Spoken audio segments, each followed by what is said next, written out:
Jacki was saying, it's speech number 2, organize your speech, and it's to select the appropriate outline that we all can easily follow to make the message clear, with material that directly contributes to that message, to use appropriate transitions, and to create a strong opening and conclusion.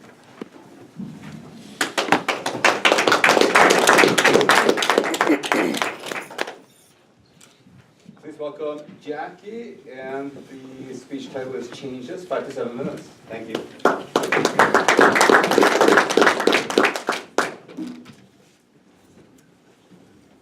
don't take this over.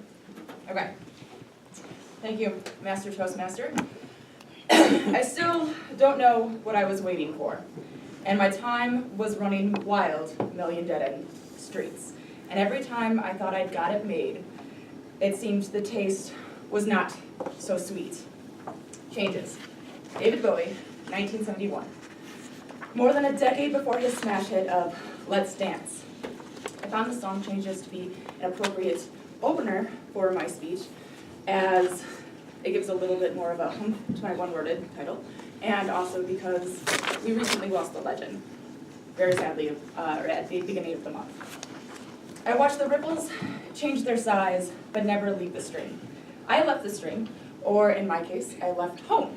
Right around my 25th birthday, I was unemployed. I had recently left a job that I hated, and I was very unhappy at it, and I realized even at the age of 24, I shouldn't be spending 40 hours of my week unhappy at a place that I'm no longer content.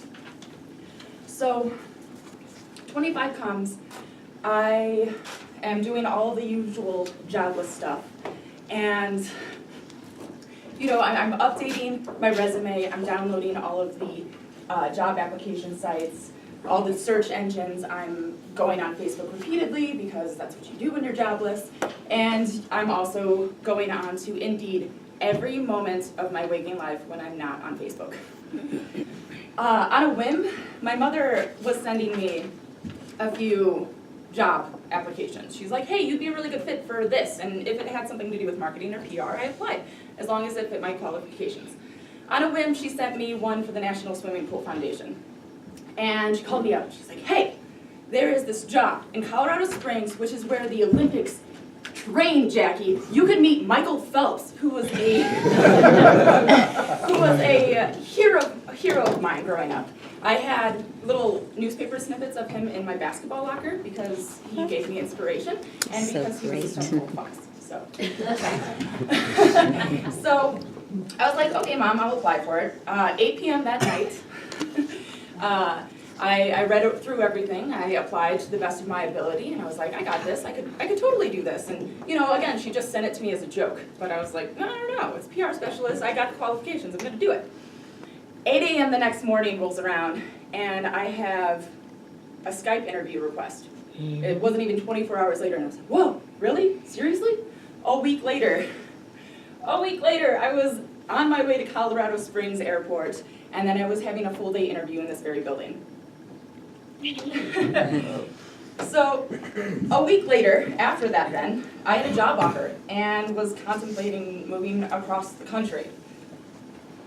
I was wondering, should I leave my family and friends? This is something that I've wanted to do my entire life since I was like 6. I hated Elmore, Ohio. It was just terrible. It was too small for me. I was too big for it.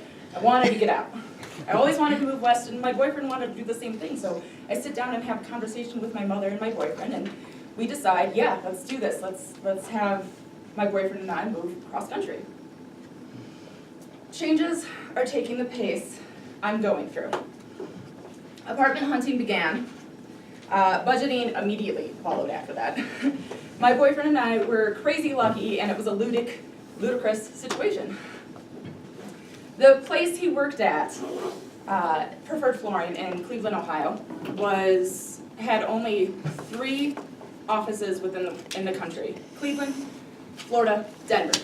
Our apartment hunting was then narrowed down to Castle Rock because it was right in the middle, and we both respected each other's career choices. So it was even narrowed down further after that because we needed to find a place for a dog. It was a little stressful, but fortunately Colorado is a really dog-friendly state. Then the packing of my whole life and this life that I was beginning to create with Ian for the past 4 years had to be packed up. That took weeks in itself.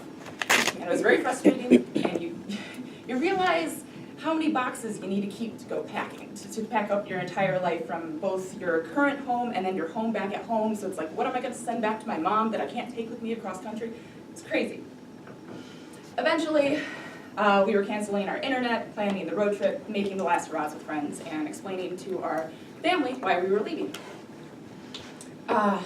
We went to go tell my grandmother, Ninny, that was our nickname for the good news, and she threw what she would call a hissy fit. Why couldn't you find a job in Ohio? Because, Ninny, nobody was hiring my degree with my qualifications. Well, excuse me, I'm just jumping ahead. Why couldn't you keep looking? Ninny, this job pays well, fits my qualifications, it's a nonprofit. I'm really happy with it. She stares dismissively at my boyfriend, and this is the liveliest he has seen her in the past 3 years. Why couldn't you make her stay? He shrugs, he doesn't know, I'm sorry, Ninny. My grandmother helped raise me. She was once a great woman, but knowing she was well past her prime, she exasperated. Well, I guess it's time for me to die and let your mother have her life back again. Jeez. No, Ninny, you don't have to die. We'll come visit, and one of your other children can take care of you when you want to visit me. No, it's time. Ninny, we'll be back in a week. We love you. Don't talk like that. True to her word, that woman ate it a week before we left. Bless her, she knew she was going, and she kept her word. Letting my mother be free of her burden. Time may change me, but you can't trace time. Pretty soon now you're gonna get older. Are you where you were? Are you where you thought you would be at the age of 25 when you were my age? Are you where you thought you'd be when you were 18? I know that my path went a little bit differently, time-wise. I said that time may change me, but I can't trace time.